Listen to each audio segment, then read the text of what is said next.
Welcome students. Today we will discuss about propellers. The notes number 2 which I have given, about that we will discuss today. तो पहले ही बता दिया है कि what is pitch, you know already. Pitch, the advance in axial direction a propeller takes by turning one revolution is pitch in axial direction. So if you turn a propeller in one rotation, it will move by a pitch. The pitch is denoted by capital P. Then diameter is denoted as capital D. जो propeller है, propeller का blades का जो aft side है, the when you see from aft, the aft side जो है that is known as pressure, the face of the blade, and the front, that is also known as front face, and the back side of the blade which is in the forward direction, that is known as the aerofoil shape, and that creates lower pressure, the vacuum at the back of the propeller. Number of blades could be anything from 2 to 7. Generally smaller boats, high speed boats have two blades or 3 blades. Most of the bulk carriers or any ships larger than that have 4 or high, up to 7, like containers need more power, they have up to 7 blades. We have restrictions of diameter also. And then slip, apparent slip and real slip.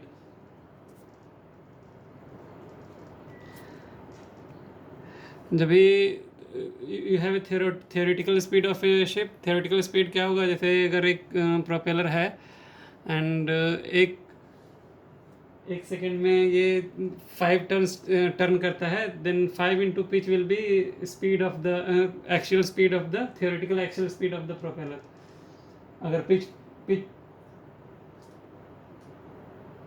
अगर pitch है 2 metre and 5 rotation मारता है एक second में, then 10 metre होगा इसका velocity इन metre per second.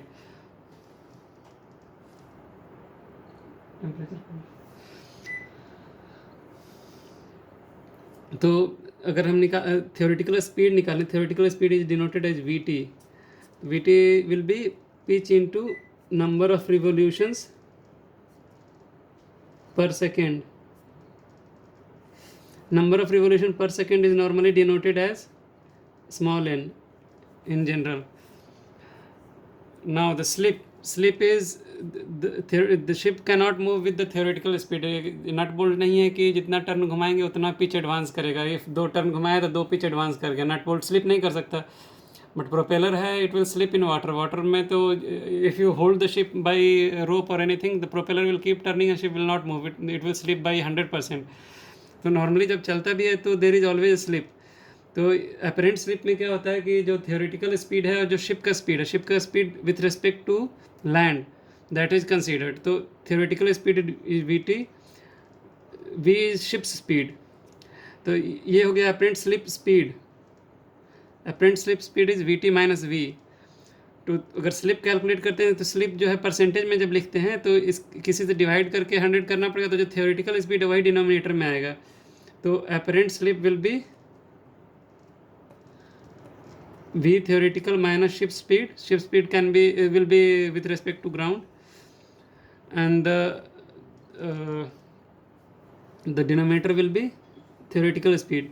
इसको 100 से मल्टीप्लाई करेगा तो ये परसेंट में आ जाएगा. तो this is apparent slip. Why it is known as apparent?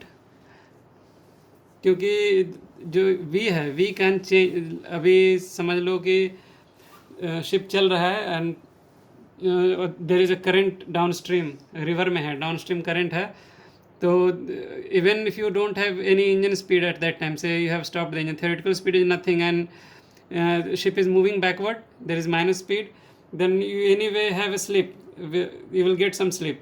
Or infinite it will be this, theoretically it will be infinite. और in case if your ship is also going downstream, then theoretical speed मान लो आया 13 knot, and जो land के respect में हम speed check करें क्योंकि रिवर ऑलरेडी फ्लो कर रहा है 5 नॉट से, तो थ्योरेटिकल स्पीड से कुछ कम भी होता है practical speed, but current the river current will be helping it, तो एक्चुअल स्पीड हो सकता है 18 नॉट्स आ जाए, तो यू हैव माइनस स्लिप। तो ये जो स्लिप है ये वर्चुअल टाइप का है, प्रिंट है, this is not real slip. तो ये could be, this could be minus and plus. Generally if there is, if the sea is calm, it will be a plus only, the slip will be plus. The theoretical speed and real speed will have some difference, and real speed will be lower than theoretical speed. Real slip में क्या होता है, real slip का definition is, real slip speed अगर लिखते हैं, real slip speed is V T V theoretical minus V A, this is the real slip speed. V A क्या है, स्पीड ऑफ एडवांस। जो शिप जब चलता है तो it does not move in a calm water, ship जब चलता है तो उसके साथ उसका जो है अगल बगल जो बाउंड्री लेयर है वाटर का, दैट मूव्स टुगेदर। वो फ्रिक्शन भी है कुछ जो अगल बगल के पार्टिकल को मोशन में सेट करेगा। तो प्रोपेलर को जो वाटर मिलता है that is not a stand still काम वाटर, वो पानी भी जहाज़ के डायरेक्शन में मूव करता है। अगर जहाज़ 13 नॉट से चल रहा है, 15 नॉट से चल रहा है, तो it may move by 5 knots और 10 knots, but it will keep moving. तो प्रोपेलर जो है एक्चुअली उस पानी के रेस्पेक्ट में एडवांस करता है।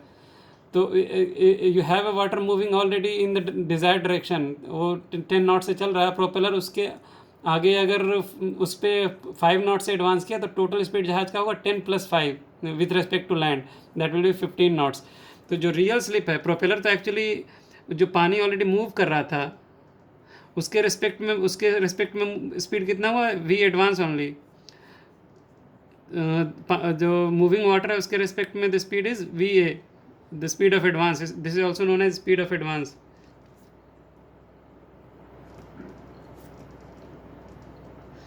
तो this is the real slip. पानी जो एक एक्चुअली अगर देखें, if there is no, consider the ship is not having any wake speed, the water is not moving with water with the ship, तो काम सी होता तो स्पीड ऑफ एडवांस जो है वो एक्चुअल रियल स्पीड ही होता। But क्योंकि पानी साथ में मूव कर रहा है तो उसके रिस्पेक्ट में जहाज क्या, उसके रिलेटिवली शिप का क्या स्पीड है, that is known as speed of advance. तो रियल स्लिप है जो V theoretical minus speed of advance. Theoretically अगर if there was not a slip, any slip, तो स्पीड ऑफ एडवांस जो है will be equal to V theoretical, पर ऐसा होता नहीं है। तो रियल स्लिप अगर लिखेंगे परसेंटेज में तो होगा we T minus V A divide by V T into 100%, ये हुआ रियल स्लिप। तो ये जो है हम देख रहे हैं कि स्पीड ऑफ एडवांस जो है that is in relation to moving water, that water moving water is known as wake. तो वेक के रिलेशन में ये मूव कर रहा है, तो this will always be lesser than theoretical speed, always it can not be higher than theoretical speed. तो अगर ये थ्योरेटिकल स्पीड से हायर नहीं हो सकता तो ये हमेशा पॉजिटिव ही आएगा, real slip will always be positive। अभी वेग के बारे में हम डिस्कस करें तो वेग के बारे में देखते हैं क्या है।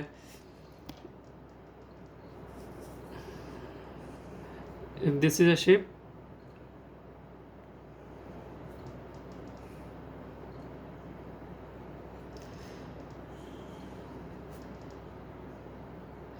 तो अगर शिप कुछ स्पीड से चल रहा है, say the V S is the ship speed with relation to ground, तो जो वाटर पार्टिकल है जो सबमर्ज्ड है in contact with water, that will keep moving along with the ship. The particle which is very adjacent to the hull, जो एकदम directly skin contact में hull के, that will have the same speed as V S. But उससे अगर हम 1 centimetre बाहर आएँ तो that will not have the same speed, that will B gradually decreasing. ये जो अगर जहाज़ के हल से हम बहुत दूर आ जाएं तो हो सकता है that will B stand still only. तो जो हल के एकदम पास है उसका स्पीड शिप के स्पीड के बराबर होगा थ्योरेटिकली। तो ओवरऑल जब पीछे जो पानी आता है, ये पार्ट है जो विच इज़ नॉट पैरेलल, शिप का पार्ट ये वाला हाइड्रोडायनेमिकली शेप करने के लिए दैट इज़ नैरो रहता है, ये पार्ट नैरो रहता है, ये पार्ट ऐसे नैरो किया रहता है, and this part is parallel. तो यहाँ पे पानी पीछे की तरफ सेंटर की तरफ मूव करेगा, रश करेगा ऐसे अंदर की तरफ आने के लिए, और उस टाइम पे क्या होगा कि you may not have same speed all through out the circumference of the propeller. सब जगह अलग अलग स्पीड आएगा। हो सकता है यहाँ पे कम स्पीड हो because this is away from हल। ये पार्ट जो है, इस पार्ट में हम देखें तो कई जगह से मिल के आ रहा है, बट एज प्रोपेलर का अगर हम ऐसा प्रोफाइल बनाएं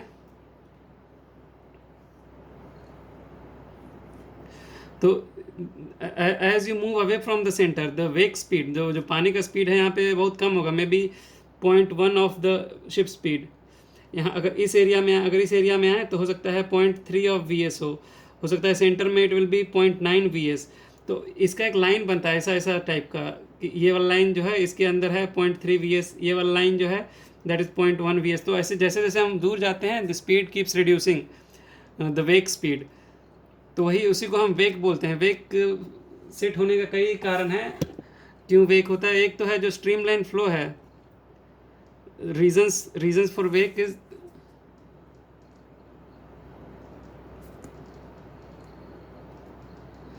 क्या क्या है। स्ट्रीमलाइन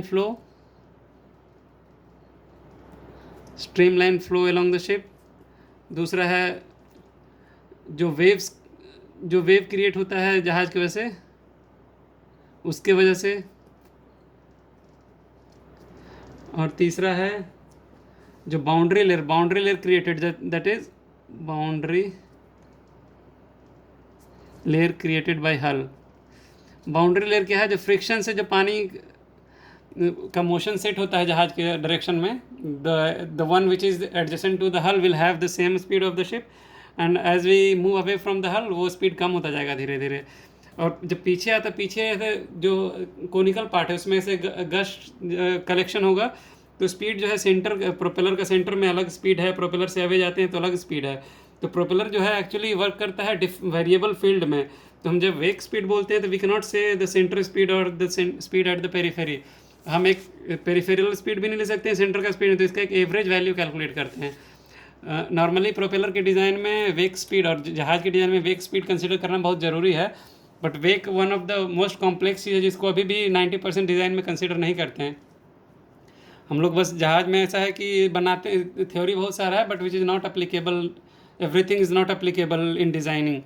ये बहुत, क्योंकि पानी जो शिप्स का जिस नेचर में चलता है, जिस नेचर ऑफ वाटर में चलता है, that is not fix, you can not predict it at all. जहाज़ के बगल में जो पानी का पार्टिकल है, if you see from top,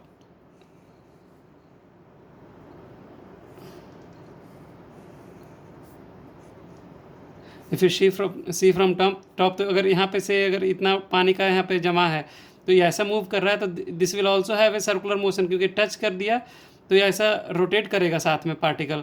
तो it is very complex, the flow of water is very complex, but more और लेस ऐसा रफली वेक पैटर्न ऐसा बनता है, जिसका डायग्राम भी हम कई बार देखते हैं, उसमें भी दिखाएंगे नोट्स में देखोगे तो दिखेगा कैसा वेक फ्लो पैटर्न बनता है। बट जो ऐसे हम जब अवे मूव करते हैं तो स्पीड कम होता जाता है, बट नॉट नेसेसरली। यहाँ पे हो सकता है 0.3 हो, यहाँ पे 0.4 हो, यहाँ पे 0.9 हो, और यहाँ पे 0.1 हो जाए, कुछ भी हो सकता है। ये अलग अलग चेक कैसे करते हैं स्पीड, कैसे पानी का कितना है जहाज़ के रिलेशन में, तो एक पिटोट ट्यूब करके इंस्ट्रूमेंट होता है, पिटोट ट्यूब। एयरक्राफ्ट का भी जो स्पीड एयर के रिलेशन में मेजर करते हैं तो इस ट्यूब से ही होता है। इसमें क्या होता है कि जहाज़ ऐसे मूव कर रहे हैं तो इससे एक ऐसा, अगर पीछे में हमको चेक करना है तो ऐसा एक ट्यूब निकला रहेगा ऐसा डायरेक्शन में विथ वेरी स्मॉल ऑरिफिस। तो जो वाटर का फ्लो है इसमें एंटर करेगा, and as speed of ship increases with relation of water, with relative to water. यहाँ पे हमारा इसमें जो फोर्स है, जो भी सेंसर्स है, वो ज़्यादा फोर्स सेंस करेगा, and it will have higher force, higher magnitude sensor transmit करेगा, और हमको ज़्यादा स्पीड उसको रीड करेंगे। तो अगर हल का पीछे का हिस्सा देखें हम,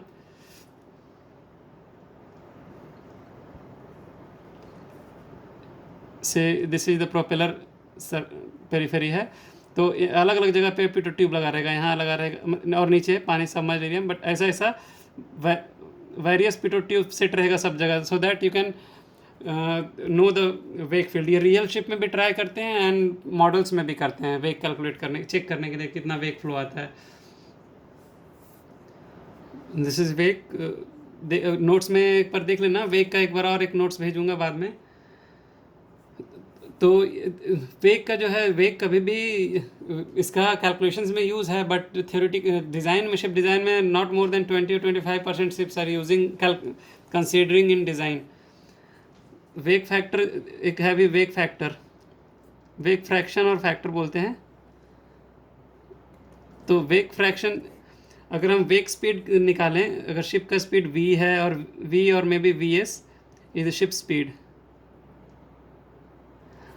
एंड स्पीड ऑफ एडवांस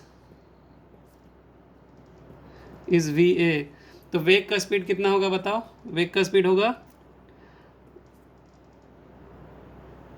वेग का स्पीड विल बी vs, इसको लिखेंगे wake speed actually, equal to vs minus va, that is the speed of वेग।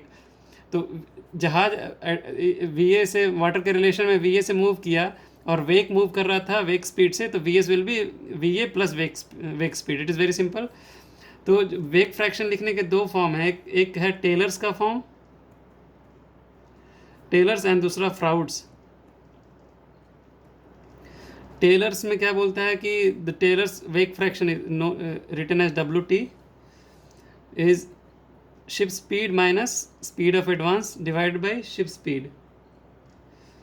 इसको ऐसा भी लिख सकते हैं, इसको ऐसा भी लिख सकते हैं V1 minus VA by VS। Froude's वाले में क्या बोलते हैं, ये जो डिनोमिनेटर है, denominator will change to speed of advance divide by VA। तो ये क्या हो जाएगा, VS बाई VA माइनस 1। ये हो गया फ्राउड्स वेग फ्रैक्शन। जो वेग स्पीड है, ये हमने, ये सारा है जो एक्शियल है, these all are axial. Tangential भी हम कैलकुलेट कर सकते हैं, जैसे इसका एक टेंजेंशियल स्पीड होगा, इस टिप पे इसका एक टेंजेंशियल स्पीड होगा, पानी जो साथ में रोटेट कर रहा है उसका भी एक टेंजेंशियल स्पीड होगा इसकी वजह से। तो इसका अलग जो रेडियल, सिमिलरली रेडियल भी स्पीड होगा। तो अगर टेंजेंशियल होगा WTT लिखेंगे, अगर इसमें भी WFT लिखेंगे, सिमिलरली रेडियल रहेगा तो WTR लिखेंगे, which is not necessary to study in our class, but हमने फिर भी नोट्स में डाल दिया ये, अगर in case you need it, ज़रूरत नहीं पड़ेगा। Now we know that ship speed will be always higher than VA। तो VA इज स्मॉलर, तो ये ऊपर का पार्ट देखो सेम है, और डिनोमिनेटर इसका फ्राउड वाले में डिनोमिनेटर इज स्मॉलर, तो the Froude wake fraction will always be higher, WF will always be higher और मे बी इक्वल, अगर सब थ्योरेटिकली बराबर चल रहा है तो फ्राउड्स वेग फ्रैक्शन विल बी हायर और equal then tailors wake fraction. इसको सिंप्लीफाइड फॉर्म, अगर इन दोनों के बीच में रिलेशन निकालेंगे तो WF will be WT minus 1 by WT and WT equal to WF by 1 plus WF। याद रखने के लिए क्या करना है, WF बड़ा होता है तो नीचे डिनोमिनेटर छोटा होना पड़ेगा, और WT छोटा है तो डिनोमिनेटर बड़ा होना पड़ेगा। वैसे कैलकुलेट कर सकते हो, ये इजी है, कुछ ज़्यादा डिफिकल्ट नहीं कैलकुलेशन इसका। टेलर्स का एक सिंप्लीफाइड फार्मूला है, in case you can not measure speed and all. एक सिंप्लीफाइड फार्मूला है that says W equal to 0.5 CB, CB is block coefficient, minus 0.05, this is wake fraction. Approximation है ये use कर सकते हैं हम कैलकुलेशंस में। तो अगर न्यूमेरिकल में, अगर कोई न्यूमेरिकल में ऐसा कुछ बोला नहीं कि फ्राउड्स वेग फ्रैक्शन इतना है या कैलकुलेट करना है, तो if it is not mentioned you have to calculate using Taylor's wake fraction only.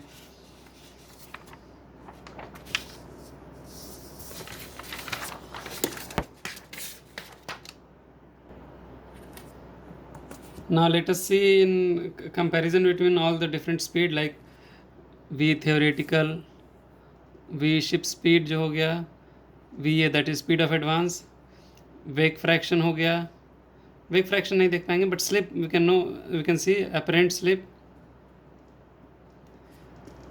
Real slip.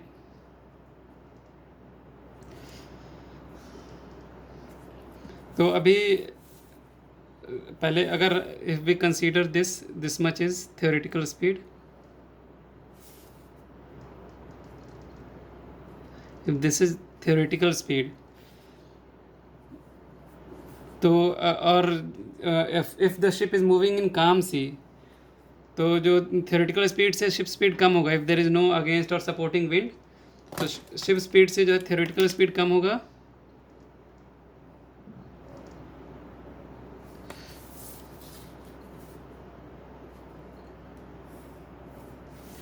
तो ये हो गया हमारा वी एस शिप स्पीड. अगर शिप स्पीड ये हो गया, देन दिस विल बी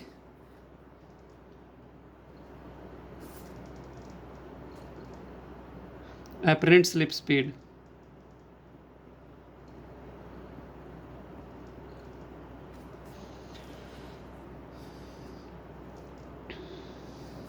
तो अगर if there is no current, theoretical speed से शिप स्पीड कम होगा. अगर कोई सपोर्टिंग और अगेंस्ट करंट नहीं है तो शिप स्पीड जो है कम ही होगा. और तो जो अपेरेंट स्लिप आएगा, ये जो आएगा ship speed we T minus we S is apparent slip speed.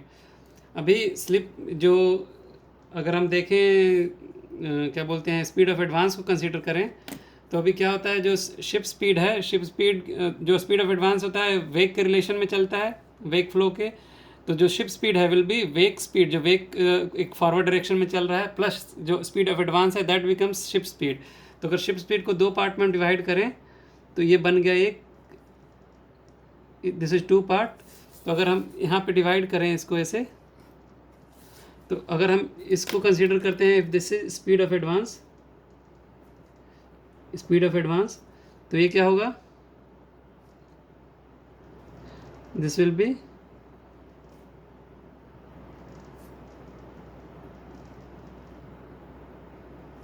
वेग speed.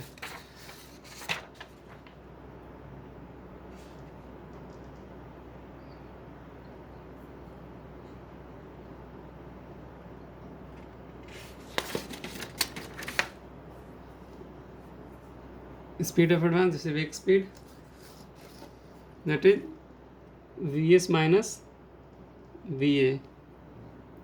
I hope you can see it.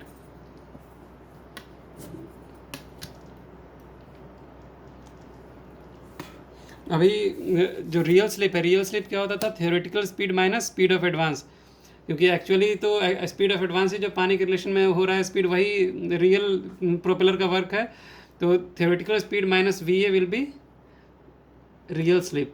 तो ये जो पार्ट हो गया दैट इज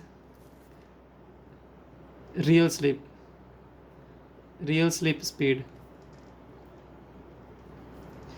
अब अगर ये जो शिप स्पीड है, if there is supporting wind है पीछे से, या करंट है, एनीथिंग मे बी विंड, तो ये जो शिप स्पीड है, ये जो वी शिप्स है, ये अपेरेंट स्लिप कम होता जाएगा, कम होता जाएगा, कम होता जाएगा. टाइम आएगा कि theoretical speed and ship speed will be same. And अगर सपोर्ट बहुत ज़्यादा है तो इट में become higher than the theoretical speed. तो उस केस में क्या होगा,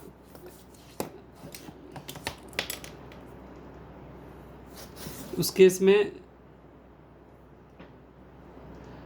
जो शिप स्पीड है will be higher than, depend करता है कितना विंड है उस पर, नॉट नेसेसरी इतना ज़्यादा हो, but it will be higher in case it is supporting.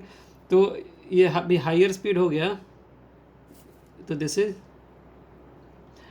Apparent slip क्या था, we T minus V S. अब वी एस जो है, वी एस का वैल्यू है ज़्यादा वी टी से, तो V T minus V S अगर करेंगे तो ये क्या होगा, we T minus V S become negative, negative apparent slip.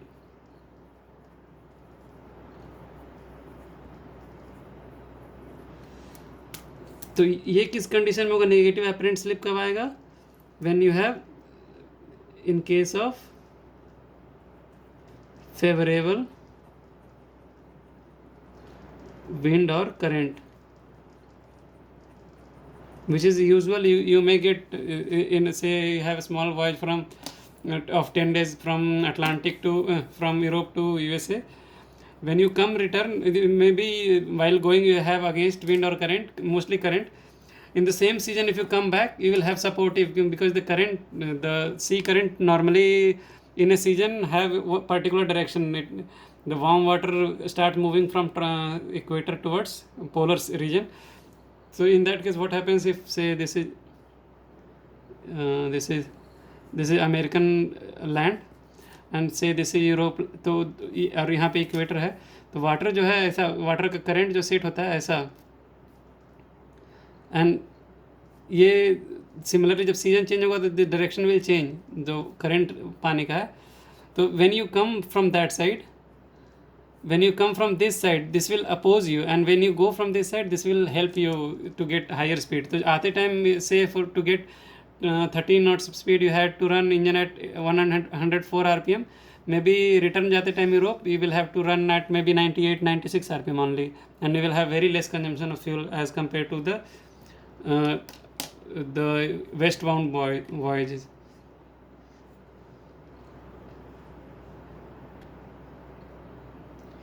कुछ कुछ डेफिनेशंस है जो उसमें देख लेना बुक नोट्स में। ए डी है, ए बी है।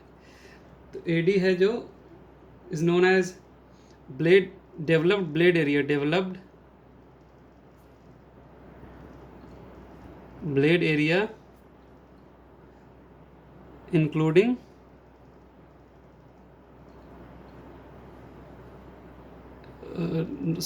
no, not including, this is without, D is without, area without or excluding boss area.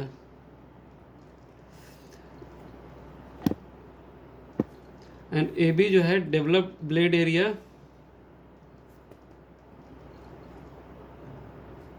Including boss area. Boss क्या होता है, जो प्रोपेलर है, प्रोपेलर का जो सेंट्रल पार्ट है ये वाला, this part, this is known as boss, जहाँ पे सारा फिंस जो जहाँ से ऑरिजिनेट होता है, जहाँ if is C P P पूरा इसमें मैकेनिज्म भी रहेगा अंदर। If it is fix pitch propeller it is a solid casting only, you have a hole inside for passing the shaft and tightening a nut. तो ये हो गया developed area and blade area. तो ऐसे एक डेफिनेशन है blade area ratio and disc area ratio. This is known as blade area ratio, and there is a DAR that is known as disk area ratio.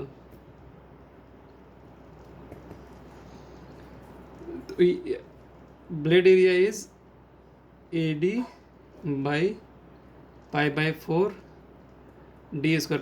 Pi 4 d square is the if the propeller का जो maximum tip का radius is or diameter, maximum diameter, that is sweep. If the propeller turns in a complete if the propeller turns complete rotation, it will cut a disc. The disc will have a diameter of d. This is the denominator will be same in both the cases, pi by 4 d square, और इसमें ऊपर रहेगा A B. A B is developed blade area only, sorry developed blade area including boss area, और ये वाला है excluding boss area.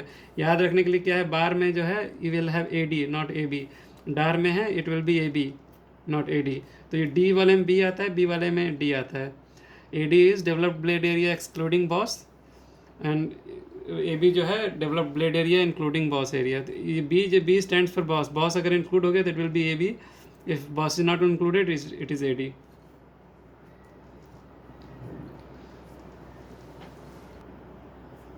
अभी propeller का जो थ्रस्ट कैलकुलेशन का बहुत सारा थ्योरीज है, एक्सल मोमेंटम थ्योरी, फिर लिफ्टिंग लाइन थ्योरी, फिर है ब्लेड एलिमेंट थ्योरी, ऐसे कई सारे थ्योरीज है। But there is one known a simple theory of the propeller. तो जो अपना रीड्स वाला बुक है that explains you simple theory of propeller, वो हम डिस्कस करेंगे। न्यूमेरिकल मोस्टली उसी से आने चाहिए और हम लोग कोशिश करेंगे कि उसी से आए, और न्यूमेरिकल्स जो है रीड्स में सारा उसी से रहेगा। तो अभी कैलकुलेशंस समझते हैं। तो अगर ये प्रोपेलर है and this is the axis, तो इसका एक जो डिस्क कटआउट डिस्क होगा उसका एक एरिया होगा, बट इतना बॉस है, दिस इज बॉस। तो पानी जो if it is A fan, तो ये बॉस अगर बहुत छोटा होता तो पूरा डिस्क जो है फैन एयर ब्लो करने के लिए, वाटर फ्लो करने के लिए यूज़ होता। बट अगर हम डिस्क को बहुत बॉस को बहुत बड़ा कर दें तो effective area is very less, है ना। तो इसका जब हम कैलकुलेशन करेंगे एरिया के लिए, इफेक्टिव एरिया के लिए, तो इफेक्टिव एरिया में जब इसका टोटल जो सर्कुलर एरिया होगा माइनस कर देंगे बॉस का area for any calculations. That is effective blade area. जो इफेक्टिव ब्लेड एरिया उसमें आता है वही हम खाली यूज़ करेंगे कैलकुलेशंस के लिए। तो अभी इसका एरिया लिखते हैं इफेक्टिव, ये थ्रस्ट है chapter thrust. Effective disc area is will be, जो सर्कुलर कटआउट है disc area total, disc area minus जो है बॉस का एरिया सब्ट्रैक्ट करेंगे तो इफेक्टिव एरिया अपना आ जाएगा। दैट इज डिनोट करेंगे इसको ए से, A equal to disc area minus boss area. फिर वाटर का डेंसिटी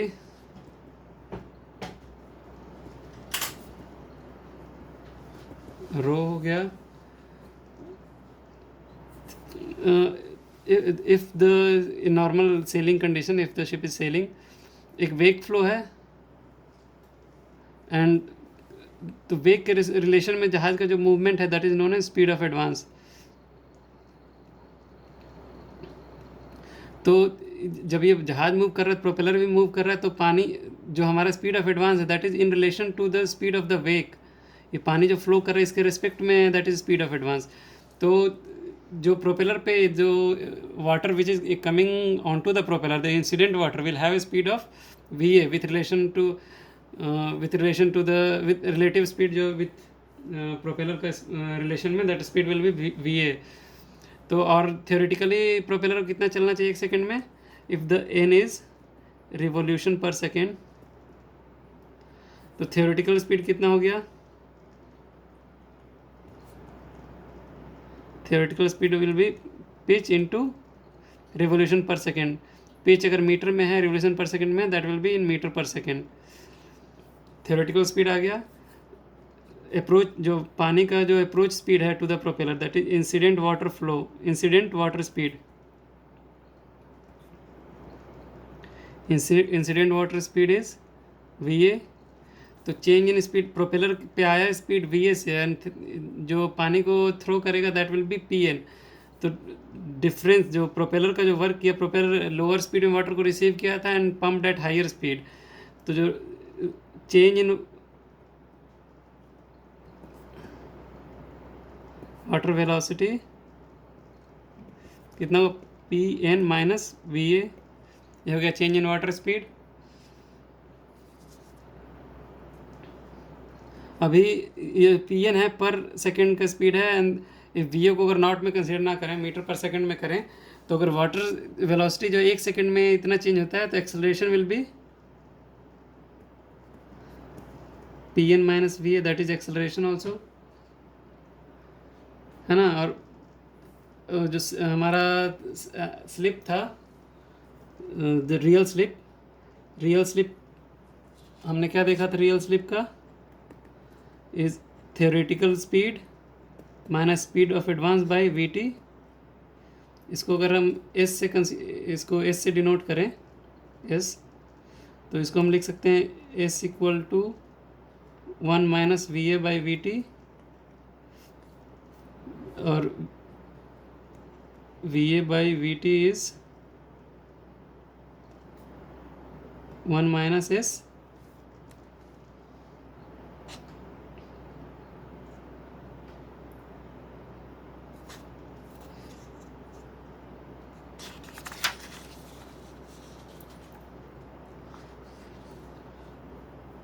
इसकी ज़रूरत नहीं actually, V T minus V A को अगर ऐसे लिखें equal to S into V T, और वी टी क्या है, एस इंटू पी एन, तो V T minus V A is S P N.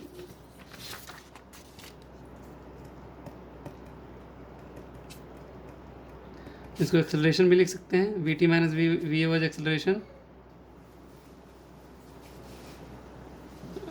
अब अगर थ्रस्ट कैलकुलेट करें, ये बेसिकली चेंज इन मोमेंटम है। अगर हम मास से मल्टीप्लाई करते तो initial velocity minus after velocity, जो आफ्टर माइनस इनिशियल का अगर मोमेंटम का डिफरेंस निकालें तो चेंज इन मोमेंटम पर सेकेंड इज फोर्स और थ्रस्ट। तो यहाँ थ्रस्ट क्या होगा, फिर अगर एक्सेलरेशन ही आ गया तो mass into acceleration, that will B thrust. अब मास कैसे पता चलेगा, तो जो पानी का फ्लो है यहाँ पर, अगर हम देखें पानी का फ्लो इधर तो pn स्पीड से पास किया पानी, तो इसका डिस्क एरिया हमको मालूम है, जो एरिया इफेक्टिव एरिया है, तो मास विल बी, पहले वॉल्यूम निकालें तो एरिया, इफेक्टिव एरिया ए है, स्पीड कितना स्पीड से पानी वहाँ पास कर रहा है, that will be V T into density, mass हो जाएगा। 1 सेकेंड में वी टी अगर से 5 मीटर पर सेकेंड है तो 1 सेकेंड में 5 मीटर पानी कॉलम पास करेगा, and disc area is A, तो A into V T will be the meter cube flow of the water, and density से मल्टीप्लाई किया तो किलोग्राम में आ जाएगा। ए वैसे ही रहेगा, वी टी को क्या लिख सकते हैं हम, P into N into rho, तो ये मास हो गया हमारा। तो थ्रस्ट टी अगर लिखते हैं टी इक्वल टू मास क्या आ गया, A P N rho into acceleration कितना आ गया था, S into P N, S into P N, तो इसको अगर मल्टीप्लाई करें तो rho A P square N square S, ये आ गया हमारा थ्रस्ट, कैलकुलेटेड थ्रस्ट। अगर इसमें जब थ्रस्ट हमको पता चल गया ये थ्रस्ट है, ये सब वेरी रफ कैलकुलेशंस है, जब भी हम वो पढ़ेंगे क्या बोलते हैं एक्चुअल मोमेंटम थ्योरी, तो उसमें कुछ और चीज़ हम कंसीडर करते हैं, वाटर का इंसिडेंस का स्पीड कंसीडर करते हैं, और भी टर्मिनल वेलोसिटी पानी का कितना है, एंड पे कितना है, अप्रोच में कितना है, वो सब बहुत सारी चीज़ कंसीडर करते हैं। ये सिंपल थ्योरी है और कैलकुलेशंस के लिए हम लोग यही यूज़ करेंगे। अभी थ्रस्ट अगर निकल गया है तो पावर कितना, what will be power is thrust into speed, तो स्पीड कितना चल रहा है प्रोपेलर पानी के रेस्पेक्ट में, दैट इज़ वी ए। तो पावर, जो पावर इफेक्टिव जो पावर हुआ, जो थ्रस्ट पावर डेवलप हुआ, that is thrust power, thrust power जो डेवलप हुआ that is T into V A, ये हमारा थ्रस्ट पावर आ गया। तो कितना हो गया, rho A P square N square S into V A, ये हो गया थ्रस्ट पावर। तो इस फार्मूला से नॉर्मली सारा क्वेश्चंस बन जाना चाहिए। 1-2 एग्जाम क्वेश्चंस भी दूंगा बाद में एक्सरसाइज के लिए। अब अगर अभी we consider a case, ship is moving at in constant power mode, ship is delivering constant power से 8000 किलोवाट। अभी शिप जो है 8000 किलोवाट मोड में चल रहा है, एंड सडनली विंड है, अगेंस्ट विंड बहुत ज़्यादा हो गया, तो तुम्हारा रेजिस्टेंस बढ़ना चालू हो जाएगा, रेजिस्टेंस बढ़ना चालू हो जाएगा तो स्पीड कम होना चालू हो जाएगा, स्पीड होना चालू हो जाएगा तो हमारा थ्रस्ट जो है करस्पॉन्डिंगली बढ़ना चाहिए या कम होना चाहिए, हम कैसे पता चलेगा। तो ये देखते हैं, अगर हम इसको थ्रस्ट पावर सेम रखते हैं, या एक केस करते हैं TP1 by TP2 equal to thrust force into VA1 by T2 VA2। अगर थ्रस्ट पावर हम सेम रखते हैं, इक्वल टू 1 रखते हैं in case for same power, अगर सेम रखते हैं तो T1 into VA1 equal to T2 into VA2। तो इस केस में हम क्या देखते हैं कि अगर स्पीड ऑफ एडवांस अगर हम ड्रॉप करते हैं, if it comes down this will go up. तो अगर जहाज़ का स्पीड अगर कम होता जाता है जैसे जैसे, तो थ्रस्ट बढ़ता जाएगा, और अगर स्पीड ऑफ एडवांस जो है एकदम थ्योरेटिकल स्पीड के बराबर आ जाएगा तो there will not be any thrust at all, propeller will be just moving in the water, अपना जो आइडियल उसका पिच है वो पिच उसको मिलता जा रहा है, and it will not have any resistance only, अपना there will not be any thrust. इसमें ही देख सकते हैं जो थ्रस्ट का फार्मूला है, थ्रस्ट का फार्मूला में स्लिप आता है, तो if there is no slip, if the slip is zero, if the slip is zero the thrust will also be zero.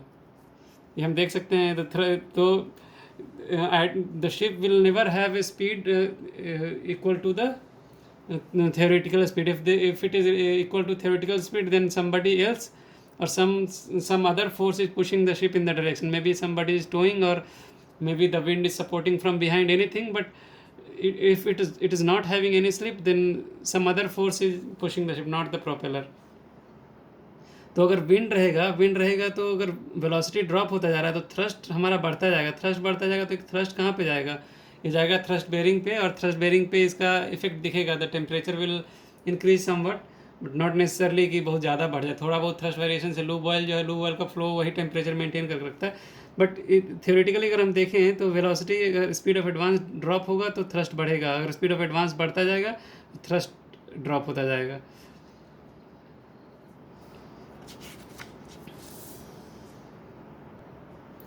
Now let us consider let us discuss various losses in various losses and efficiency. तो let us first consider the engine. Engine is the source of power. तो अगर हम यहाँ पे if this is the engine, तो engine में power कैसे calculate करते हैं? इंजन में तो पढ़ा है हमने what you use to measure the power of the engine. Indicator instrument use करते हैं, हमने डिस्कस भी किया है वर्कशॉप में कई बार. तो इंडिकेटर इंस्ट्रूमेंट से जो पावर कैलकुलेट करते हैं that is not actual power of the engine, that is only indicated power, क्योंकि gas force and the piston का डायमीटर और ये सब कंसिडर करके हम एक गैस का प्रेशर हमको पता है, कंप्रेशन प्रेशर पता है, एरिया ऑफ द डायग्राम पता है, उससे हम जो कैलकुलेट करते हैं that is indicated pressure, that is not, there is no friction losses in that calculation. अभी अगर बेयरिंग में बहुत ज़्यादा फ्रिक्शन है मेन बेयरिंग से ये सब में, तो you have lesser power at the flywheel than calculated as indicated power. तो इंजन में जो है it has developed inside a indicated power. Indicated power से जब शाफ्ट तक आता है, से दिस इज द फ्लाईव्हील, तो देर विल बी सम अंदर फ्रिक्शनल लॉसेस, मैकेनिकल लॉसेस होगा. तो यहाँ पे हमको मिलेगा ब्रेक हॉर्स पावर बोलते हैं, जो ब्रेक हॉर्स पावर और शाफ्ट पावर. SHP भी at some places you call it SHP also. तो ब्रेक हॉर्स पावर है और शाफ्ट पावर है बड़ा बड़ा. तो इंडिकेटर पावर से ब्रेक हॉर्स पावर तक आने के लिए मैकेनिकल लॉसेस जो है कम हो गया. तो मैकेनिकल एफिशिएंसी अगर हम इंडिकेटेड पावर मल्टीप्लाई करें तो will get brake horse power. अभी ब्रेक हॉर्स पावर से दिस इज फ्लाईव्हील, यहाँ से if this is the this are various bearings, this is intermediate shaft bearings and you have stern tubes also, stern tube, and stern tube के बाद तुम्हारे पास ये propeller है. तो इधर भी लॉसेस है, that all these losses are known as transmission losses.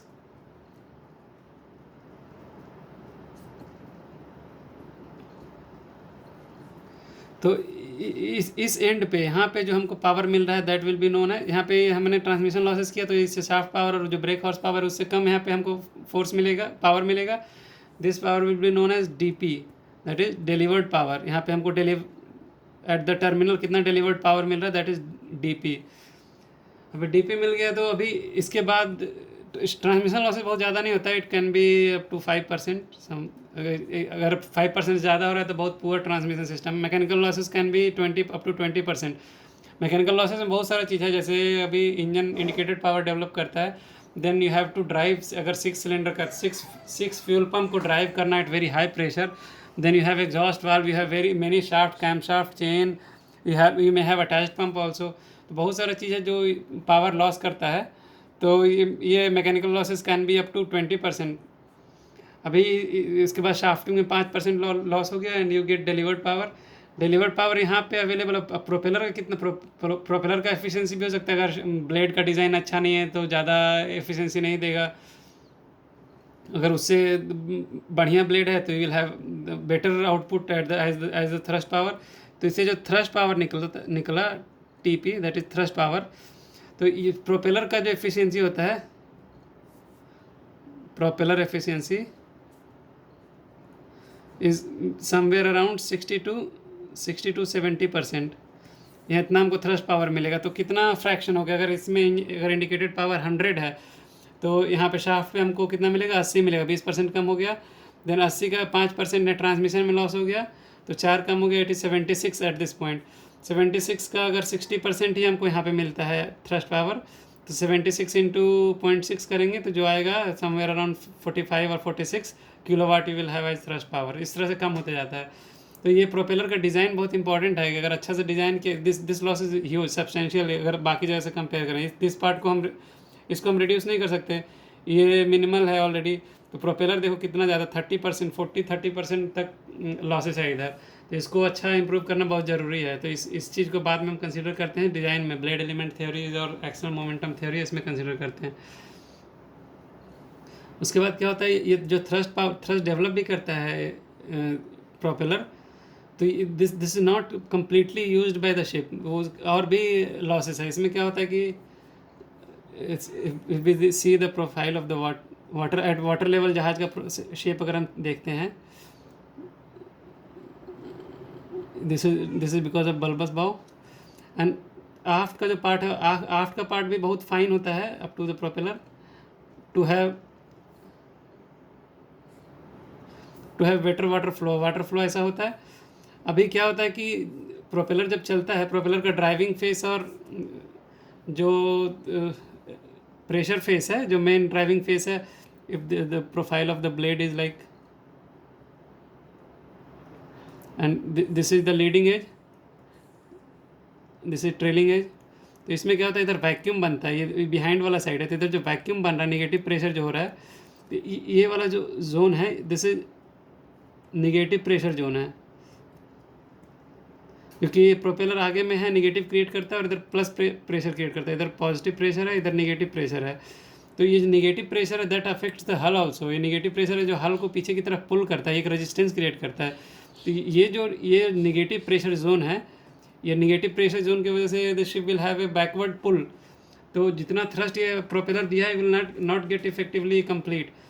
तो अगर हम जो थ्रस्ट फोर्स अप्लाई किया है, if the thrust force is T, तो thrust force will be equalize by total resistance. अगर आर टी है, R T is residuary and frictional resistance मिला के आर टी है, and if this is the force created by this vacuum in backward direction is see, अगर constant एक मान लेते हैं तो आर टी प्लस सी है। तो जो टोटल रेजिस्टेंस है जिसको हम ओवरकम, एक्चुअली हमको आर टी को ओवरकम करना था to have a certain speed. तो अगर से 10 नॉट्स पे चलना है, तो 10 नॉट्स पे जो टोटल रेजिस्टेंस आता था कैलकुलेशन से हमारा मॉडल टेस्टिंग में, उतना ही तो हमको थ्रस्ट फोर्स चाहिए था to maintain the speed, but actually हमको उससे ज़्यादा लग रहा है। तो उससे ज़्यादा क्यों लग रहा है फोर्स? क्योंकि ये एक वैक्यूम बना हुआ है इस साइड में, एंड दैट इज़ एडेड। तो हमारा जो थ्रस्ट रिक्वायरमेंट है that will be more than the resistance, total resistance.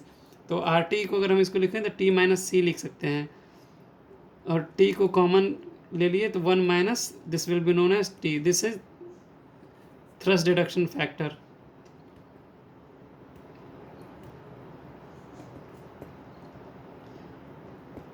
तो इफेक्टिवली जो हमारा थ्रस्ट है जो हमको मिल रहा है that is deducted by some amount. अगर ये बहुत अच्छा है 0.01 रहेगा, बहुत ख़राब है 0.1 हो सकता है। तो थ्रस्ट जो इफेक्टिवली हमको मिलेगा इतना जितना मिलेगा, इफ से 0.9 टी मिल रहा है तो आर टी का वैल्यू कम हो गया, टोटल कम रेजिस्टेंस को ओवरकम कर पाएगा ये, तो टोटल स्पीड का स्पीड जो शिप्स का स्पीड है ड्रॉप होता जाएगा। If there is no vacuum at this place you will have, जितना थ्रस्ट है वो तुम्हारा उस रेजिस्टेंस को ओवरकम करने में, तो हायर थ्रस्ट अगर मिल रहा है टोटल, ज़्यादा रेजिस्टेंस ओवरकम कर पाएगा, ज़्यादा रेजिस्टेंस विल मीन्स ज़्यादा हायर बेटर स्पीड। बट अगर हमारा थ्रस्ट ही कम हो गया बाई डिडक्शन फैक्टर, तो अगर थ्रस्ट हमारा कम हो गया टोटल, तो it will overcome only lesser amount of total resistance. तो lesser amount of total resistance means lesser amount of speed, तो it will run at, the ship will sail at lesser speed. तो this is known as thrust deduction factor. तो ये जो thrust power है हम क्या देखते हैं, the thrust power is not equal to effective power.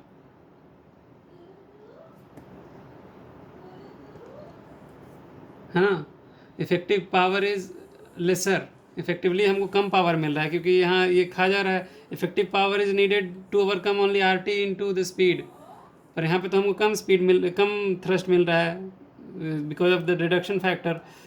तो thrust power is not equal to effective power. तो यहाँ पे टोटल जो ये जो टर्म है इसमें हम लिखते हैं हल एफिशिएंसी। इसमें इस चीज़ को हल का एफिशिएंसी, अगर हल बहुत ख़राब बना हुआ, बहुत पुअर डिज़ाइन है, तो यू विल हैव और लेस पावर मिलेगा अपने को। तो इसमें effective power that is E P को लिखते हैं थ्रस्ट पावर इनटू हल एफिशिएंसी। हल एफिशिएंसी जितना अच्छा होगा उतना हमको इफेक्टिव पावर मिलेगा मूव करने के लिए फॉरवर्ड डायरेक्शन में, और जितना इफेक्टिव पावर होगा उतना ज़्यादा रेजिस्टेंस को ओवरकम करेगा एंड ज़्यादा स्पीड चलेगा। तो T P into hull efficiency is known as effective power.